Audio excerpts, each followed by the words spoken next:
Birth of a Nation, when it was released in 1915, it just had this extraordinary impact. It's a technical masterpiece, and the director, D.W. Griffith, was quite inventive and took film in a new direction. But at the same time that it's a masterpiece, it's also a racist masterpiece. When you see Birth of a Nation, you know exactly what D.W. Griffith, the actors, were saying about African Americans. Audiences today, as well as audiences when it first came out, were absolutely shocked by some of the images that are in The Birth of a Nation. We can look at that film and we can see some of the black stereotypes that are going to, in many ways, dominate Hollywood cinema for decades to come. Predominant images there are these black bucks, these brutal African-American men. And during the Reconstruction period, they overtake the Southern community, they stop the whites from voting, they set up their own legislative session. And there we see Griffith really revealing to us these fears, these ties between, we see the ties between sex and racism. We see placards, they want intermarriages made legal. We see them leering at women. We also have a mulatto figure in the movie. She's the most sexual of the women, lusting after kind of power. So we get these stereotypes, these caricatures. And what made all this even more of a caricature was the fact that the major black characters in Birth of a Nation were played by white actors in blackface. So you don't have any kind of subtlety in the performances.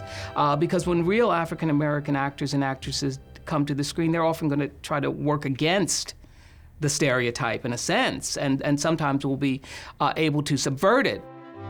But this does not happen in Birth of a Nation. You also have a sequence where a mulatto character, Silas Lynch, wants to force into marriage Griffith's leading lady, Lillian Gish, a blonde, frail, delicate woman. Well, audiences were just terrified for Lillian Gish, that she might be violated by this black man. There's another sequence where a renegade, Gus, pursues a young white woman, and rather than to submit to him, she throws herself from this cliff. I mean, you can't quite believe what you're seeing. And then the movie, of course, comes to this climax with the rise of the Klan. And Griffith really believed that this was a noble group. And the mainstream audience seeing the film took this as fact.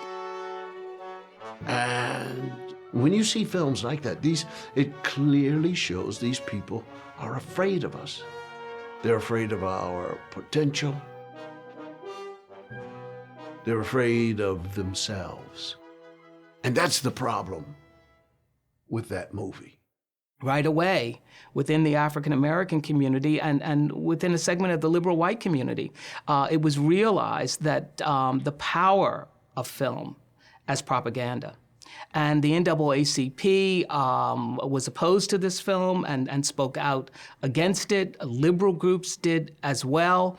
And so we can see film history, Hollywood history in a sense, starting off in this way with these racist images. And those images will continue in years and in decades to come.